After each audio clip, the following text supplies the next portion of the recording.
अस्सलाम वालेकुम स्टूडेंट्स। आज का हमारा जो स्टडी टॉपिक है वो है अबाउट्स एड्स एंड हेपेटाइटिस। तो पहले हम आते हैं एड्स की तरफ कि व्हाट इज़ एड्स। तो एड्स हमारे पास सिर्फ एक डिज़ीज़ नहीं है बल्कि ये ग्रुप ऑफ डिज़ीज़ है। क्या है? ग्रुप ऑफ डिज़ीज़ है। फर्स्ट ऑफ ऑल 1980 में फिजिशियंस ने, डॉक्टर ने एक यंग बॉय के अंदर इसको रिपोर्ट किया था और इसके अंदर यानी उस बॉय के अंदर सिम्टम्स क्या थे, उसे किस तरह पता चला कि ये कौन सी बीमारी है। इसके अंदर सिम्टम्स थे इनका, यानी जो इम्यून सिस्टम था वो काम नहीं कर रहा था। General laws of immune system, general laws of immune system. उस जो बॉय था उसके अंदर नमूनिया था। क्या था उसके अंदर? नमूनिया था। उसके अंदर वस्कुलर कैंसर था। क्या था? वस्कुलर कैंसर था इसके अंदर। और इसके अंदर क्या था?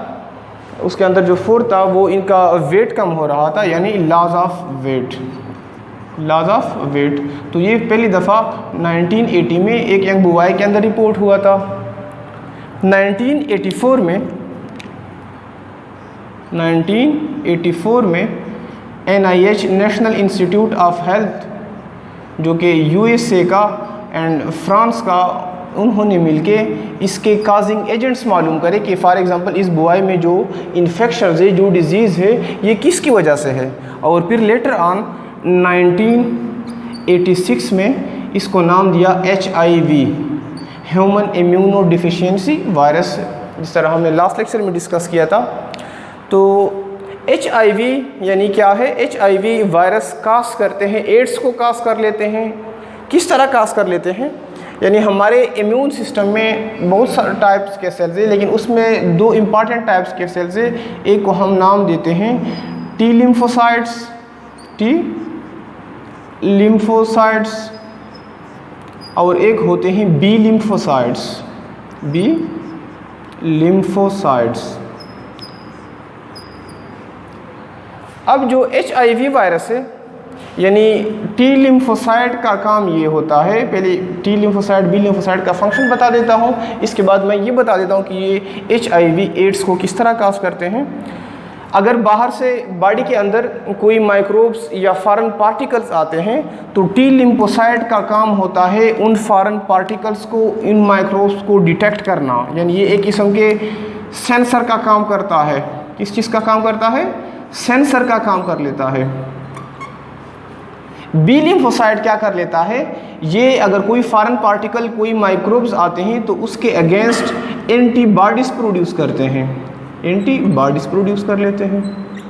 अब ये दोनों मिलके काम करते हैं। किस तरह मिलके काम करते हैं? अगर बाहर से बॉडी के अंदर कोई माइक्रोब्स या फॉरेन पार्टिकल्स आते हैं तो T लिम्फोसाइट उसको मालूम करके, डिटेक्ट करके B लिम्फोसाइट को बता देता है, यानी उसको स्टिमुलेट करता है, एक्टिवेट करता है एक किस्म का, कि जाके उठो, एंटीबॉडीज़ प्रोड्यूस करो। एंटीबॉडीज़ क्या है? एक किस्म का हथियार, समझो बॉडी के अंदर डिफेंस सिस्टम का एक किस्म का क्या है? हथियार है, जो कि उनके खिलाफ कम्बेट कर देते हैं। अब जो HIV वायरस है ये अटैक करता है T लिम्फोसाइट पे, यानी इसको हम हेल्पर T सेल भी बोलते हैं। क्या नाम देते हैं? हेल्पर T सेल, चूँकि ये B लिम्फोसाइट की मदद करते हैं उसको एक्टिवेट करने में। तो HIV वायरस एड्स में क्या काज करता है? T लिम्फोसाइट पे अटैक कर लेता है, लिहाजा B लिम्फोसाइट एक्टिवेट नहीं होते, एंटीबॉडीज़ एक्टिवेट नहीं होती, जिसकी वजह से हमारा इम्यून सिस्टम को ये क्या कर लेते हैं? सप्रेस कर देते हैं, कमज़ोर कर देते हैं, और क्या कर लेते हैं? एड्स यानी बहुत सारे बीमारियाँ, हमारा इम्यून सिस्टम कमज़ोर हो गया तो कोई भी डिजीज़ होती है हमारे बॉडी के अंदर पैदा हो जाती है। ये न सिर्फ यानी ये हमारे बॉडी के हर टाइप के सेल को इफ़ेक्ट नहीं करता, बल्कि ये ब्रेन सेल पे इफ़ेक्ट करते हैं, इसके साथ साथ ये लिम्फोसाइट्स पे करते हैं। और ये जो हमारे पास HIV वायरस है, इसकी रिप्लिकेशन, जो रिप्रोडक्शन है, ये मंकीज़ के अंदर हो रही है। किसके अंदर, मंकीज के अंदर रिपोर्ट हुई है कि ये अपनी जो रिप्लिकेशन है HIV मंकीज के अंदर करता है, लेकिन मंकीज को ये इन्फेक्ट नहीं करता। इट मीन दैट कि HIV क्या है, इट इज़ होस्ट स्पेसिफिक है, यानी it only cause infection in the human beings, that's why it is called as human immunodeficiency virus. अब हम आते हैं कि मोड ऑफ ट्रांसमिशन किस तरह है। HIV की मोड ऑफ ट्रांसमिशन, यानी ये ट्रांसमिट किस तरह होता है फ्रॉम पर्सन टू पर्सन, या क्योंकि वो डिज़ीज़ जो कि एनिमल से ह्यूमन्स में आते हैं उसको हम बोलते हैं ज़ोनोटिक डिजीज़ बोलते हैं। तो mode of transmission of HIV या AIDS, mode of transmission AIDS के ट्रांसमिशन किस तरह है। तो सबसे इम्पॉर्टेंट जो मोड ऑफ ट्रांसमिशन है वो है सेक्सुअल कांटेक्ट, सेक्सुअल कांटेक्ट के ज़रिए होते हैं। इसके साथ साथ ये ब्लड ट्रांसफ्यूजन के ज़रिए, अगर हम क्या कर लेते हैं फ्रॉम डोनर से रिसिपेंट में ब्लड ट्रांसफ्यूज़ करते हैं, उसको चेक नहीं करते, तो ये ब्लड ट्रांसफ्यूजन के ज़रिए काज होती है। इसके साथ साथ ब्रेस्ट फीडिंग के वक्त जब क्या फॉर एग्ज़ाम्पल किसी के मदर को है, तब वो ब्रेस्ट बच्चा क्या कर लेता है, दूध पीता है, तो वो बच्चे में आ जाते हैं। इसी तरह इसको हम बोलते हैं कि ये कंजेनिटल है, कंजेनिटल उस डिज़ीज़ को बोलते हैं जो बर्थ के दौरान मदर से बच्चे में ट्रांसफ़र होती है। इस तरह ये क्या होती है कि कंटेमिनेटेड नीडल से सिरिंज की वजह से use of contaminated syringes and needles, इसके साथ साथ कि अगर जो इन्फेक्टेड पर्सन से हम उसके बर्तन इस्तेमाल करते हैं, use of utensil of infected person, तो these are the mode of transmission for AIDS. अब हम आते हैं हेपेटाइटिस की तरफ कि व्हाट इज़ हेपेटाइटिस, उसके टाइप्स क्या होते हैं, कौन से वायरसेस की वजह से होते हैं। Hepatitis is the combination of two word, hepa यानी हेपाटोसाइड बोलते हैं, हेपाटोसाइट, हमारे लीवर के जो सेल होते हैं इसको बोलते हैं हेपाटोसाइट। हेपाटो लीवर का साइंटिफिक नेम है। टाइटस बोलते हैं इन्फ्लेमेशन को बोलते हैं, किस चीज़ को बोलते हैं, इन्फ्लेमेशन को बोलते हैं। तो हम सिंपली कहते हैं कि हेपेटाइटिस क्या है, इन्फ्लेमेशन ऑफ लीवर है, इन्फ्लेमेशन ऑफ लीवर है। इनके सिम्टम क्या है, यानी ये किसकी वजह से होती हैं। हेपेटाइटिस के डिफरेंट हमारे पास काजेज़ हैं। ये हमारे पास वायरल भी है, वायरस की वजह से भी हो सकती है। ये toxic use of toxic agents like alcohol उसकी वजह से हो सकती है, और ये ओवर यूज़ ऑफ ड्रग्स की वजह से भी हो सकती है। अब हमारे पास यानी लिवर के जो सेल होते हैं वो डैमेज हो जाते हैं, यानी हेपेटाइटिस के सिम्टम्स क्या है, what are the symptoms of hepatitis. Symptoms of hepatitis, क्योंकि लीवर के सेल डैमेज हो गए, इनकी इन्फ्लेमेशन हो रही है, तो सबसे पहले जो हमारे पास है जो लीवर है वो अपने साइज़ में इंक्रीज़ हो जाता है, स्वेल हो जाता है, लीवर इनलार्जमेंट, लीवर इनलार्जमेंट। इसके साथ साथ क्या होता है, पेन इन एब्डोमेन, एब्डोमेन में क्या रहता है, दर्द होता है। लॉस ऑफ एपेटाइट, भूख नहीं लगती। इसके साथ साथ क्या होता है, फटीग, थकावट होती रहती है बंदे को, बुखार रहता है बंदे को। तो ये हमारे पास कुछ जो कॉमन सिम्टम्स है हेपेटाइटिस के। अब ये हेपेटाइटिस यानी माइल्ड, कम भी हो सकता है, ज़्यादा भी सीवियर भी हो सकता है, एक्यूट भी हो सकता है, and which leads to cancer, जिसकी वजह से कैंसर काज होते हैं। अब हम आते हैं टाइप्स ऑफ हेपेटाइटिस की तरफ। हमारे पास डिफरेंट टाइप्स ऑफ हेपेटाइटिस है, hepatitis A, B, C, D, E, F and G। तो सबसे पहले हम आते हैं हेपेटाइटिस A की तरफ।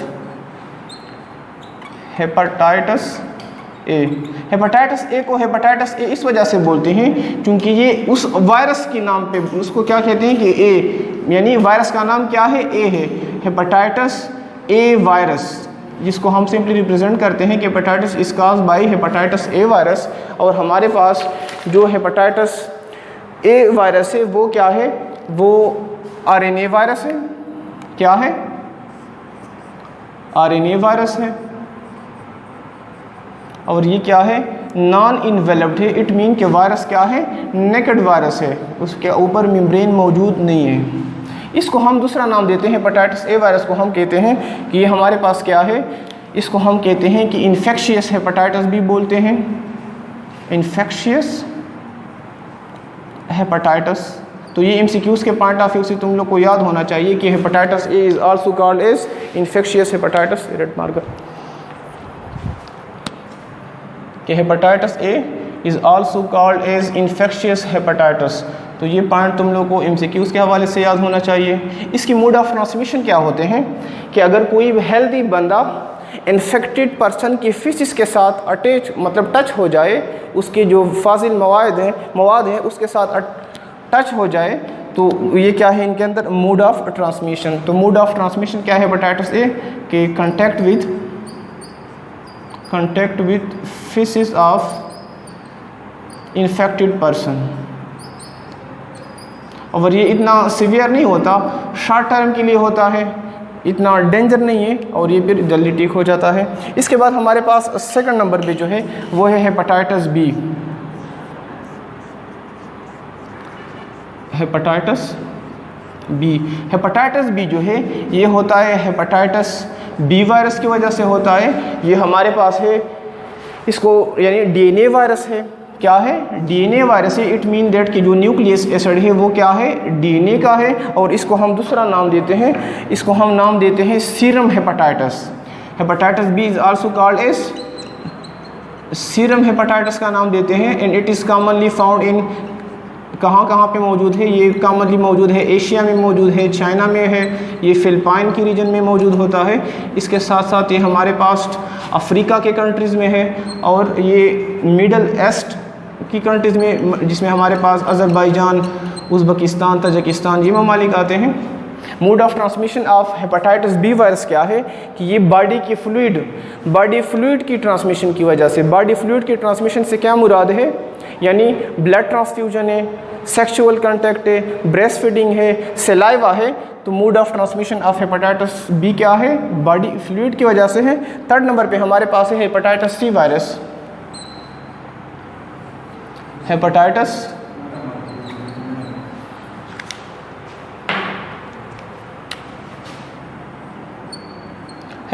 सी। तो ये हेपेटाइटिस सी काज कर लेता है, इसको काज करता है हेपेटाइटिस सी वायरस काज कर लेता है।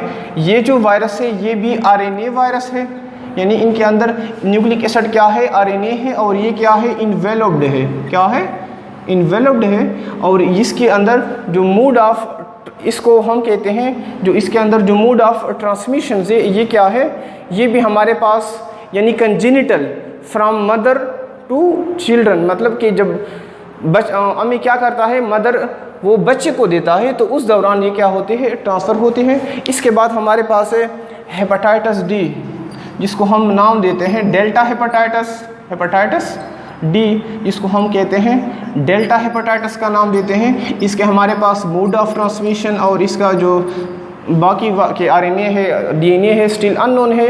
इसके बाद हमारे पास है हेपेटाइटिस ई है। Hepatitis E is exact similar to that of hepatitis A, लेकिन इसमें भी कुछ चीज़ें हमारे पास अननोन है। इसके बाद हमारे पास है hepatitis F and G. F and G भी हमारे पास क्या है, इसके वायरस अननोन है कि ये डीएनए है या आरएनए है। जो हमारे पास वेल नोन हेपेटाइटिस है वो है hepatitis A, hepatitis B and hepatitis C. जो हमारे पास हेपेटाइटिस सी है इसको हम नाम देते हैं इन्फ्यूजन हेपेटाइटिस। तो ये 3 टर्म तुम लोग को एमसीक्यूज़ के पॉइंट ऑफ व्यू से याद होना चाहिए कि हेपेटाइटिस सी को हम क्या नाम देते हैं, इन्फ्यूजन हेपेटाइटिस का नाम देते हैं। हमारे पास जो हेपेटाइटिस ए है उसको हम इन्फेक्शियस हेपेटाइटिस का नाम देते हैं। और हमारे पास जो हेपेटाइटिस बी है इसको हम क्या नाम देते हैं, सीरम हेपेटाइटिस कहते हैं। तो आज के टॉपिक में हमने डिस्कस किया था एड्स को। AIDS is caused by HIV virus which attack on the T lymphocytes and that's why our immune system are separate and cannot function properly. Second हमने डिस्कस किया हेपेटाइटिस को कि hepatitis is the combination of 2 word. HEPA बोलते हैं cell of liver को, Titus बोलते हैं inflammation को बोलते हैं।